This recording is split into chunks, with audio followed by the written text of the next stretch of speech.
Welcome to the Living to 100 Club podcast. Here's our host, Dr. Joseph Casciani.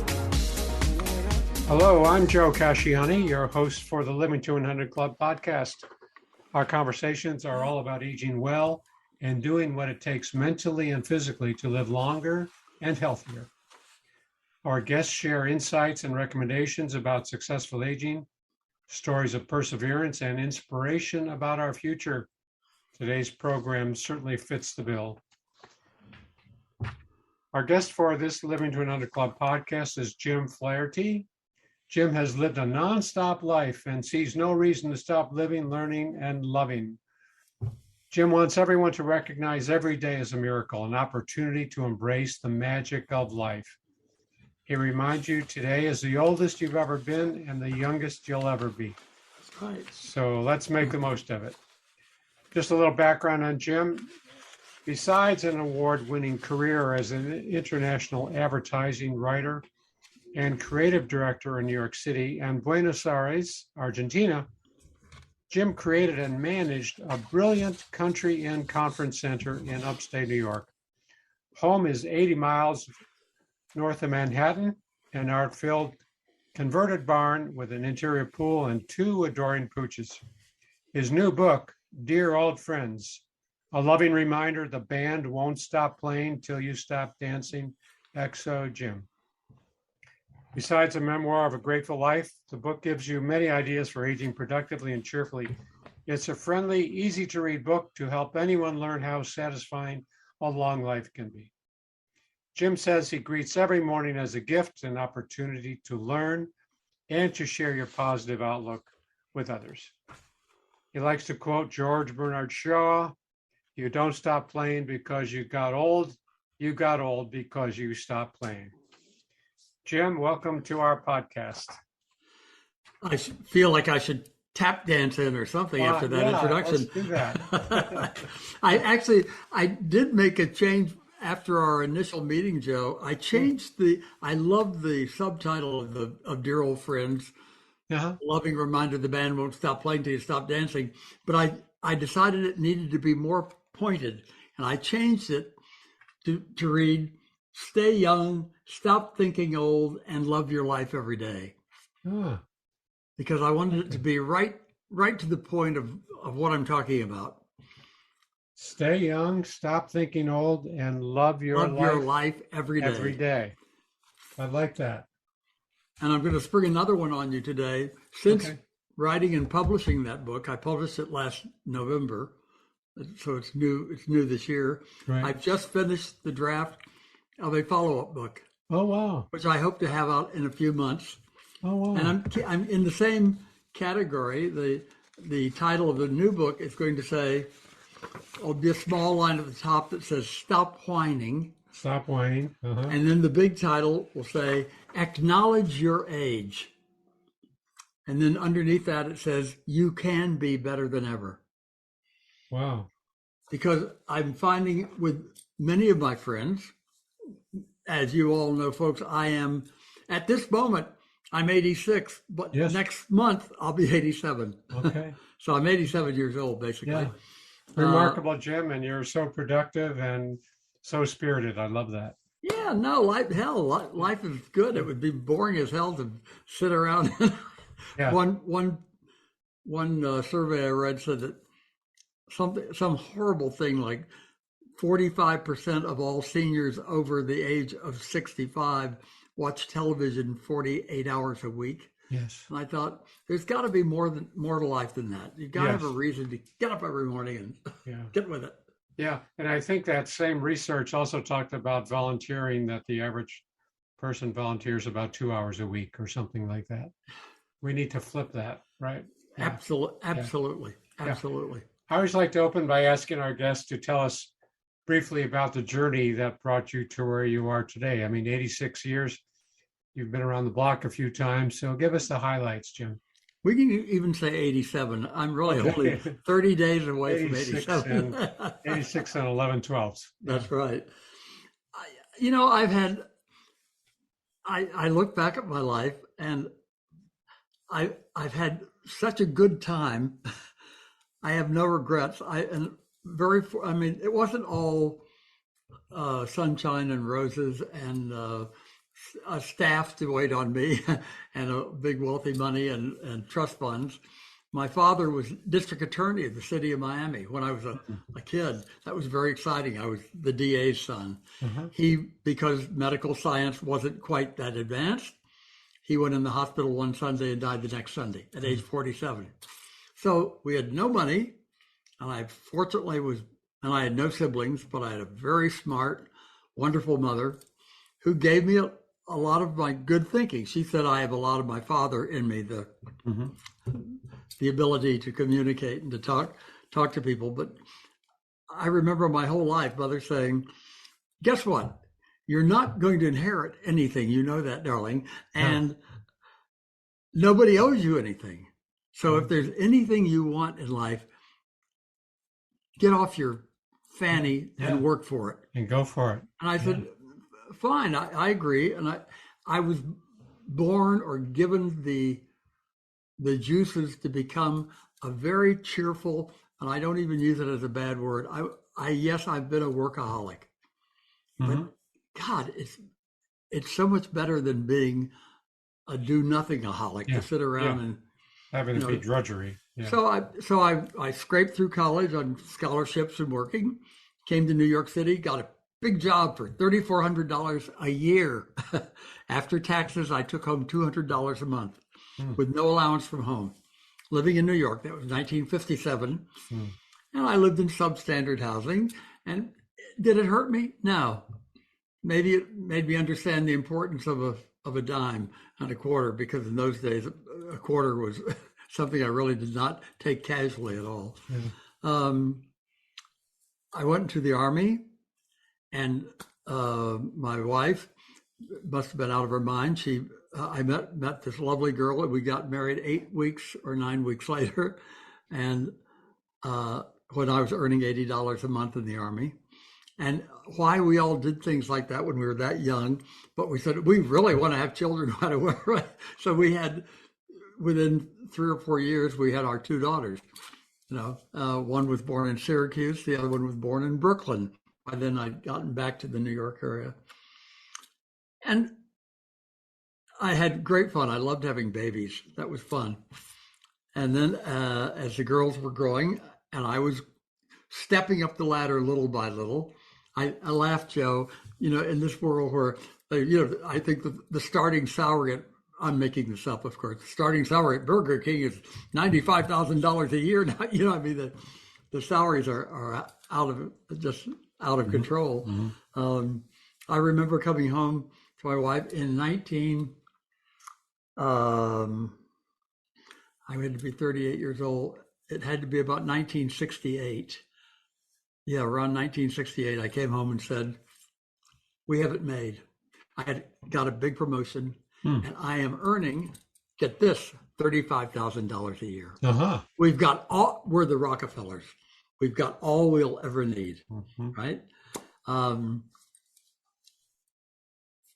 Again, just working hard. I never knew whether I was brilliant or that I just had gotten in the habit from the time I was taking home $200 a month, or when I was up the ladder earning $150,000 a year, I still went to work more than an hour early every day. Sure. And so by 3 years after that, $35,000, I was earning $80,000 or $90,000. And this is something I actually recommend to people. If at some point in your life, and yes, you're not going to do it when you're 85 years old or 87 years old, but as you're going along in life and somebody says, how would you like to do this? And it falls in that category of crap shooting with your life. At times it's really wonderful because it gives you a whole new spirit and a reason for being. And at age 36, and all my friends said, don't do this, Jim. You're going to take yourself out of the market and be stupid. I accepted a big job as creative director of J. Walter Thompson, which was then the biggest agency in the world, in Buenos Aires, Argentina.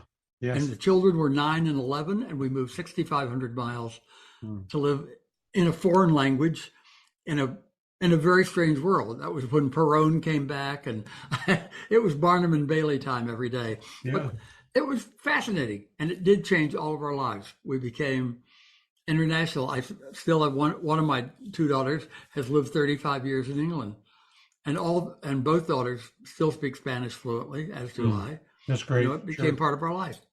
Sure. Anyway, Good world. Yeah.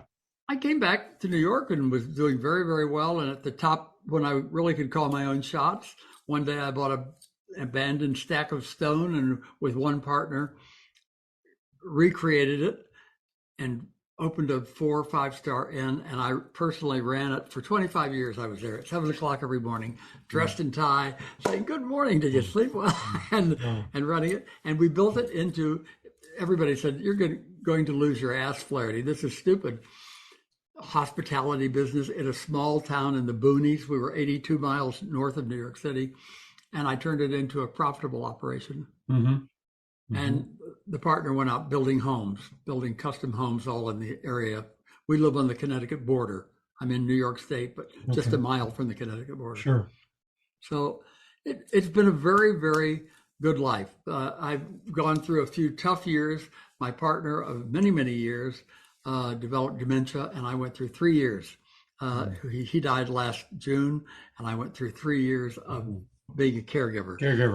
Just taking care of him 24/7. A different role for you, sure. Oh boy, that's a tough one. But again, it's something that's going to happen to us all, folks, one way or another. Hopefully you won't have to be a caregiver, but as we're getting older, we must always keep in mind we are in partnership with our partners. And they're there, and hopefully one of you is strong enough and well enough to call the shots and to take care of them. And if you're financially able, I urge everybody to look ahead. Don't wait till the last minute. Get some, if you feel you're getting older and you don't have children around you or people that might be around to help you, hire somebody to come in and be part of your life. Planning is so important. I did that 22 years ago, and I still have that nanny. Are you still managing the inn, Jim? Or no. Jesus was good to me and said, "Jim, you've been really a pain in the neck for many years, but I know you mean well. So sell it." And in 2016, before the world knew that wonderful word COVID, that horrible word, after dancing for 3 years with a would-be buyer, a European family, very nice people with great taste. I sold the inn. Actually, I live across the street from the inn. I can't see it. Sure. Fortunately, I can't see it. And it's beautiful. They're doing a wonderful job. That's great. That's great. Yeah. So you've really been so industrious, hustle, and kind of determined, and really been through a lot of chapters, and I'd say accomplished a tremendous amount. And I just wondered, what do you attribute this tenacity to? Where does it come from, Jim? Obviously, Joe, everyone has a different modus operandi. From day one, and I'm going to attribute much of this, mothers will be happy to hear, to my late great mother, who was very wonderful. She gave me a couple, it sounds a little corny, but I actually do it. She said, in the morning, first thing every morning, you are going to face your most severe critic. The toughest hurdle that you're going to have to overcome, the highest wall you'll have to climb. It's going to be tough. And it's going to be that person in your bathroom mirror. And you can look at that person and go, "Good God, another day." Or smile sweetly and say sweetly, "Good God, another day." Yeah. And I know it sounds a little corny, but I do that. I sometimes I do it even before I get out of bed. I say, "Good God, I woke up on the right side of the grass." And another day to get up. Isn't that good? And this morning I woke up. I didn't have anything booked for early this morning. So I set the alarm knowing that I always wake up before the alarm. I set the alarm for 8. So I thought I'm going to sleep late this morning. So I'm awake for Joe's podcast. I woke up at 5:30. I stayed in bed till 6 and said, hell with it, and got up and came into work and then had my all fruit breakfast. We'll change gears now. Folks, you want to live a long life? Let's talk about health decisions. You're talking to the good doctor here, Joe, but only you can really make decisions about your health. And I made some very smart decisions. Some I made years ago. I stopped smoking 60 years ago. And when I turned 80, I thought, is it really necessary to have a cocktail or wine? And it's very pleasant, but I don't really need it. And I stopped drinking. I used my 80th birthday as a marking point to do that. A milestone. Sure. And I also thought it's time to get some very, very healthy living habits. So I've cut meal. I couldn't do it when I was caregiving. It didn't matter. We ate whatever the partner wanted. I just wanted to make sure that he was all right. But for myself now, I have 2 meals a day. I have all fruit in the morning, no bread. We never have bread except for dinner parties. Esther, my nanny, will cook some fresh rolls. But we go ahead and turn that off. And I have all fruit, and then I go down to our pool. I have a pool in the house. My house is a converted barn. It was a dairy barn in the 40s. Sure. And so I go down. It's one of the great luxuries of life, and I spend 30 minutes, whether I want to or not, 30 minutes every morning doing serious exercise.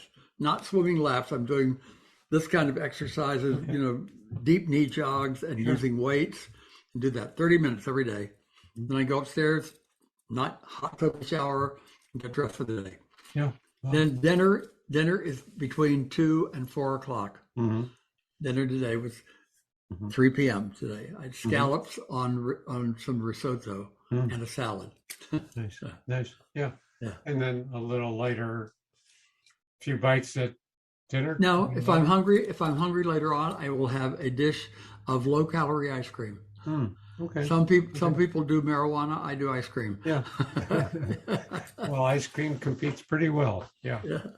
So it all starts with that first look in the mirror, right? And what do you say to yourself, and how do you label that image, right? Well, and absolutely. In my new book, I have a whole chapter. So, do you want to know where your nearest psychiatrist is? In your bathroom. It's your bathroom mirror, and you should have discussions with that person every day and say, why am I screwing up? And listen to them. If they say, I did not like what you did yesterday, and say why. And talk it out with yourself. I really do. I say I'm not content with the way you handled that situation and how you can make it better. Yeah, that's good. You stop, and the awareness is really important. What could I have done differently? Gee, I really improved over what I usually said, or, kind of absolutely out for that awareness. Yeah, absolutely. Yeah, good. So you were in advertising for many, many years, and I always admire the people who are in that industry. What did you learn about the human spirit from your career in advertising, Jim? I mean, are we all gullible buyers? I loved it. Yeah. Well, I see so much now. The companies and the agencies would hate having me because I wouldn't approve more than half of the work that goes out. As a creative director, nothing left the agency unless I signed off on it. So it makes you feel a little judgmental, a little godly. You're really in charge of what you think means good taste and good selling methods. I wanted interesting advertising. I used to read all the research about a product and the market, and that would help me get to a different point, that we did not have to do what people were expecting you to do. And over the years, I handled things like Ding Dong Avon calling. Remember the Avon lady? I changed the Avon lady, and for 3 years, I handled that as a major campaign. And Their sales went up 16% a year, and I opened them in 12 countries, and had a wonderful time doing it, and brought some humor to it, and they were lovely people too, lovely people to deal with. I had British Airways during the Concorde years. I used to fly back and forth to England, those 3-hour flights a lot. I liked British Air. They were wonderful clients to deal with. So is your particular perspective, or I won't say slant, that's not the right word, but your take on how to do advertising in a tasteful way? I want it to be tasteful. Your goal with advertising is, one, you're gonna have somebody for 30 seconds, or if you're a luxury is 60 seconds if you're doing television. So you have to get their attention, and then you're going to inform them, and if you can possibly do it, entertain them a little bit by virtue of being, I used to say to people, if you can write a commercial that makes somebody laugh out loud or even get teary-eyed because of what you've done in 30 seconds, you really have an absolute winner, and it's going to sell a lot of products and make everybody happy. But don't just treat it as, here it is, another thing, give this to your thing and put it under me. It gets stupid. You're dealing with people, and I always say, I also say it in my books, would you want to be your best friend? Are you anyone's good friend? And I say in addressing a market and advertising, would you like me to give you this product? Would you like to have it in your home? I know. I mean, there could be a lot of research doing it. Actually, if you saw the kind of strange TV series called Mad Men, which was that really was the story of my life. I was much, much better behaved, I promise you. But that was about a New York advertising creative director. That's right. That's the whole show, right? Sure. Yeah. Except, as my friend Susie said, but Jim, it's true. People were getting drunk and you know what else in creative directors' offices all over New York, not in yours. Because I said, no, you have to have sanctity of place. My office was a place to do wonderful work and to solve problems. Just as I wouldn't tell a dirty story from the pulpit or have a cocktail party in the AA meeting hall, nor would I do unspeakable things in the Oval Office. You have to have sanctity of place. Of course. As you know so well, being a doctor. So it was really you were pretty immersed in that world, just as Mad Men kind of lived that life. Yeah, it was, but it was fine. I enjoyed it. It was certainly not boring. So you have this, what do we call it? Just this kind of bottomless reserve of spirit and energy and tenacity. And you must have hit some potholes along the way. I always like to talk about potholes and how people manage and how we kind of recover from the potholes. Can you share some of those with us? Okay, I will. Yes, there are potholes. And of course, all the while, potholes or not, highs or lows, there's still life. And if you have children, life goes on, and you cannot, as unfortunately so many people do, they run into problems and they ignore the children.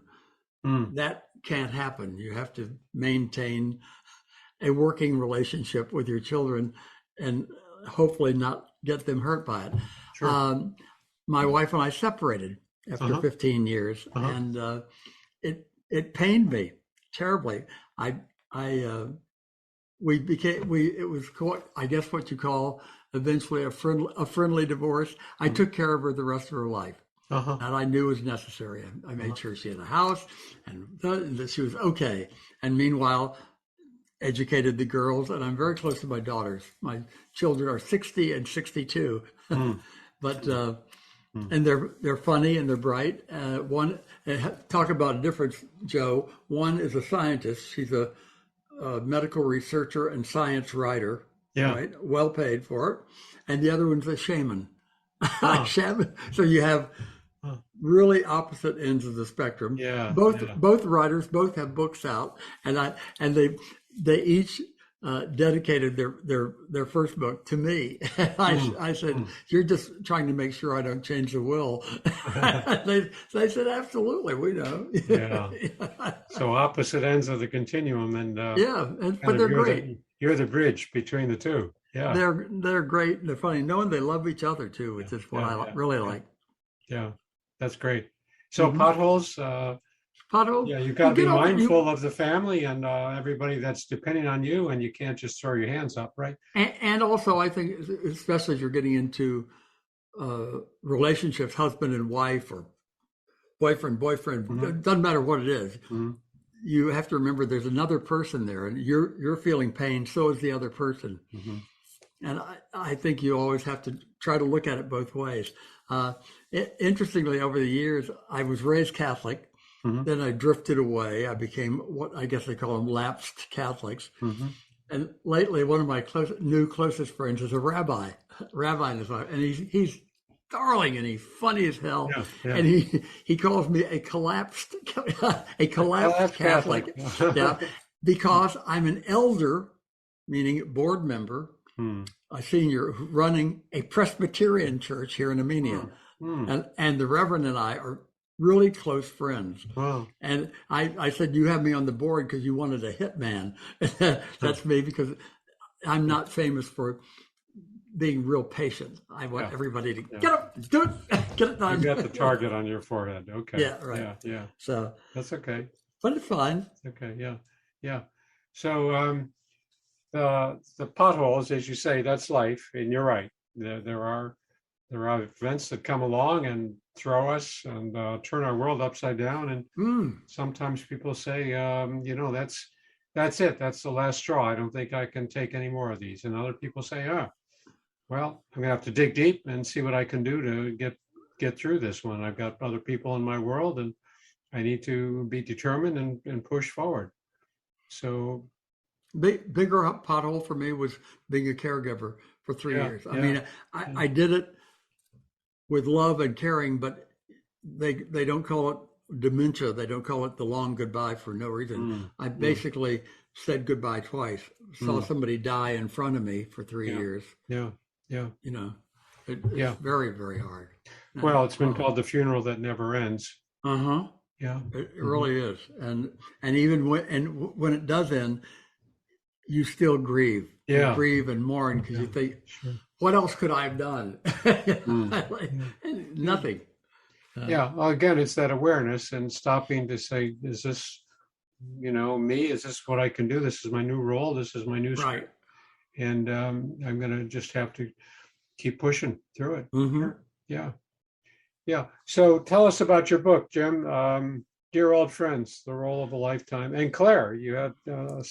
well, Claire's a novel. That's pure fiction novel. Claire's a novel. Okay. There's romance and sex and Broadway and international travel. And there's the first novel, The Role of a Lifetime, is also both Role of a Lifetime and Claire are both written around women.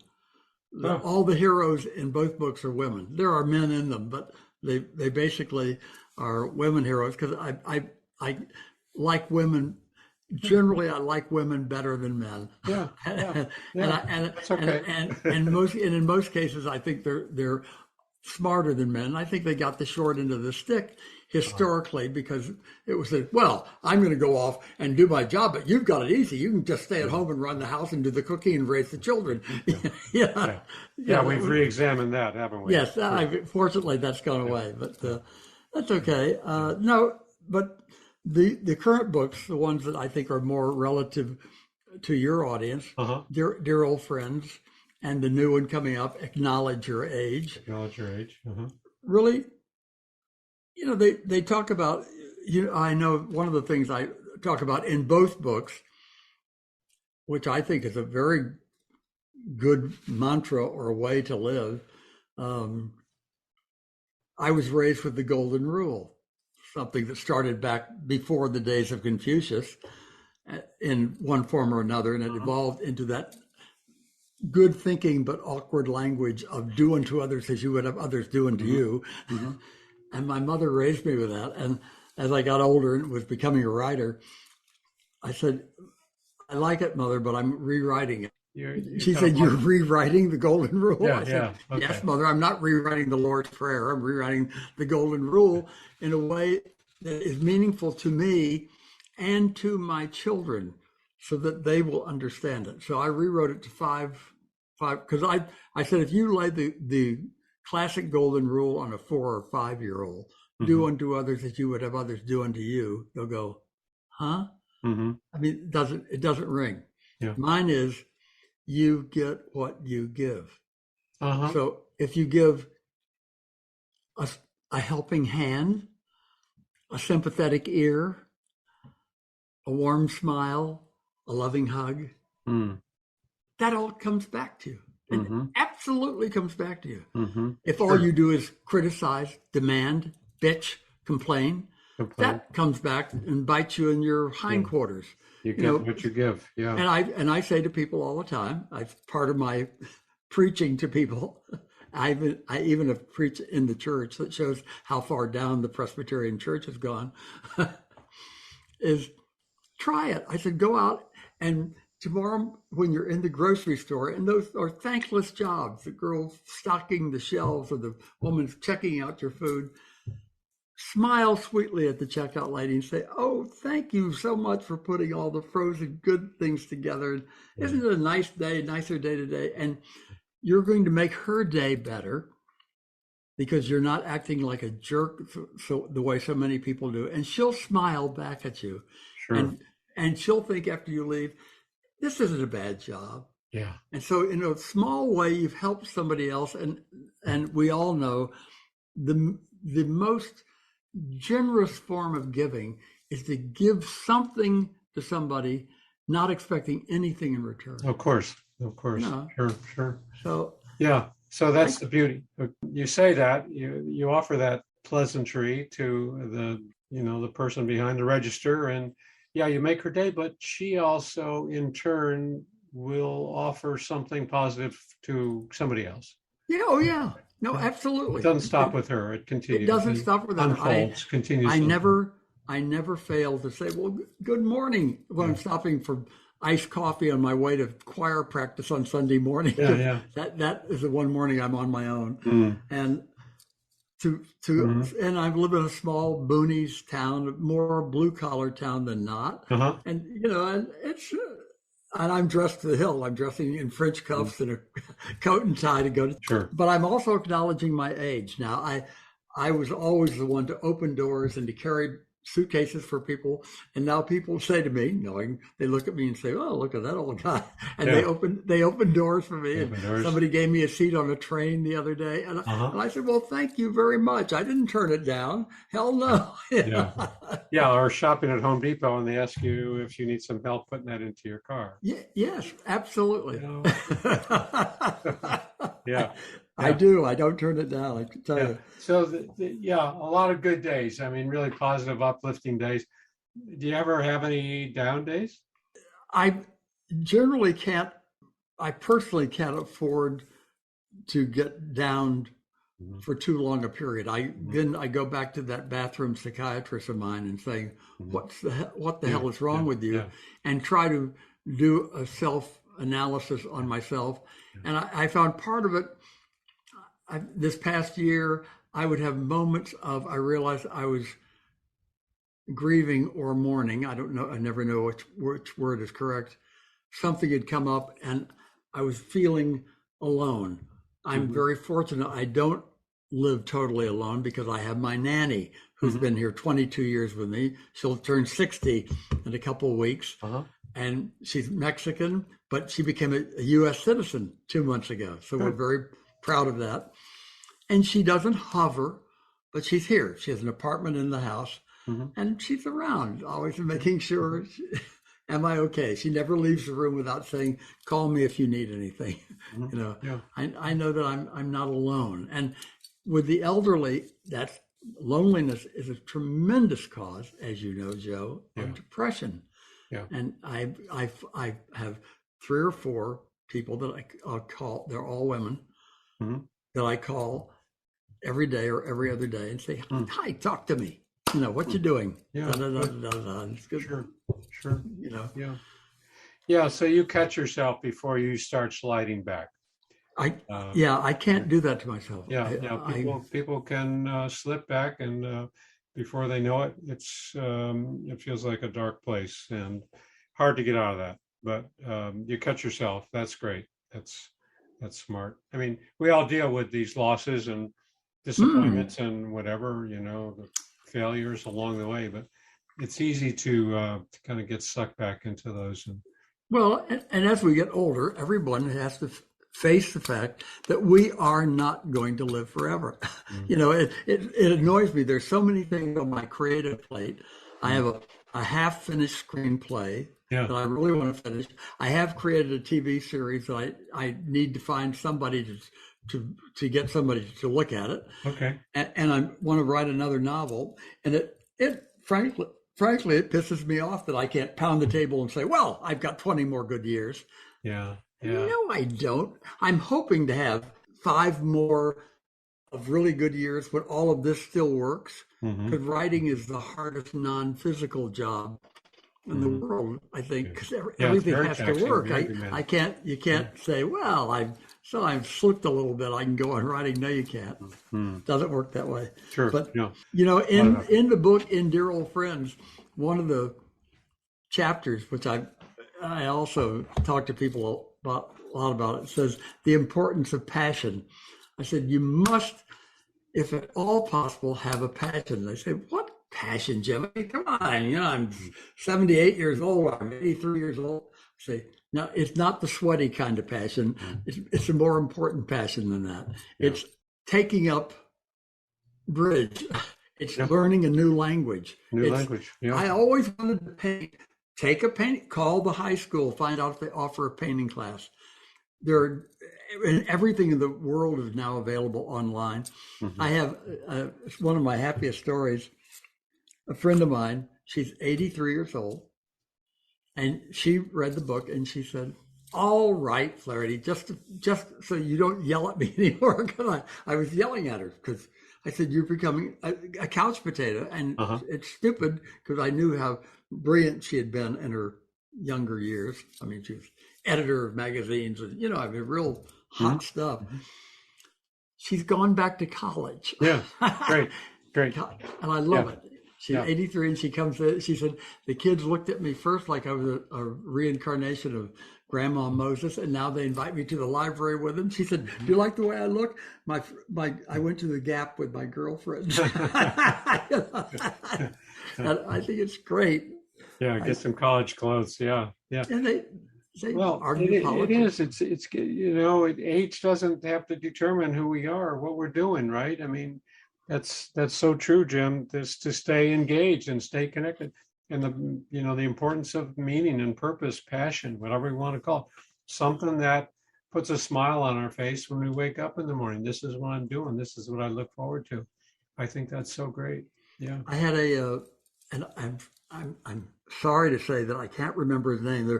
There are 2 webinars I've seen lately that I really loved. One is he wrote a wonderful book that I know you would like, Joe.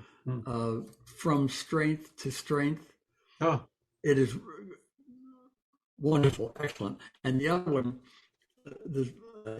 he was a doctor, and he said, I want everybody, when we're through with this, I want you to sit down and to encapsulate your life and who you are and what you do into a 6-word statement. I thought, into a 6-word statement, and so I thought about it for a long time, and I have my 6-word statement. Yeah, let's hear it. Finally. Yes, sure. I am present, living, giving, loving. That's it. That's great. That's what I want to be every day. Yeah. I want to be present. And that I get the word present. I must admit, I'm a great admirer of Brene Brown. I'm sure you've heard her talks. Yeah. And she says, she uses that Teddy Roosevelt quote of be in the arena. Yeah. Show up. Show up. Yeah. So I'm saying I am present. I'm here. I don't hide out. People have to cope with the fact that I'm going to walk in there. Twyla Tharp, the choreographer, has written some great books, and the last one was Keep It Moving. And good. She talks about being out there, pushing yourself to be out there, and nonstop engagement. Good. It's staying engaged at some level with other people, with some activity, some passion, a language, a musical instrument, whatever it is, and staying engaged. I'm gonna look that up. That's Twilight. I know who that is. Keep it moving. Keep it moving. That's okay, the title. Good. I'm gonna look at that. Yeah. Good, because I loved her. Yeah. Well, we're just about out of time, Jim. What would you like our listeners to take away from our conversation today?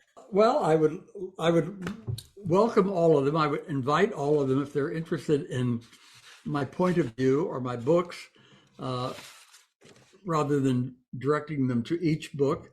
If they could go onto my website, which is a very simple one. It's just James, the initial B like boy, Flaherty, FLAHERTY.com. JamesBFlaherty.com. James B. Flaherty. That has all my books there, and it has my philosophy of life and things. I tried to make it interesting. Okay, so it's a good place for people to go and learn more about you and access your books and your philosophy. That's great. That's great. Well, it looks like we're out of time, Jim, and I just want to thank you. But before we wrap up, let me remind our listeners to visit my website, livingto100.club, to sign up for our email list and download a free copy of my 9 tips to make living longer enjoyable.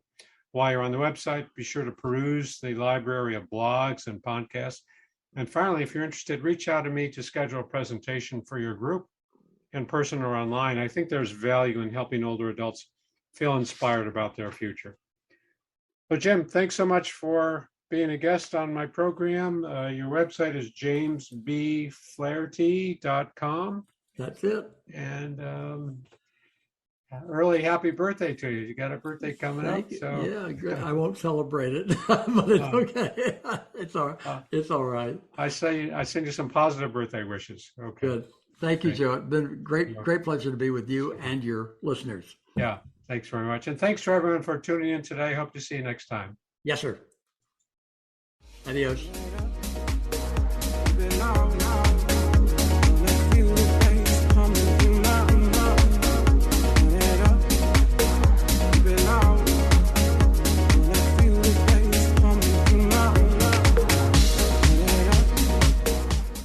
It's time to rethink, renew, and reimagine retirement. Hey everybody, Jared Sebesta here, host of Retire Repurposed. Now this podcast is about the non-financial parts of retirement, which many times can be even more challenging than the financial. We believe retirement is not the end, rather the beginning of what could be the most impactful, purposeful, and fulfilling season of a person's life. So don't retire, become repurposed. To listen now, search Retire Repurposed on your favorite podcast platform, Senior Resource, or Life Audio.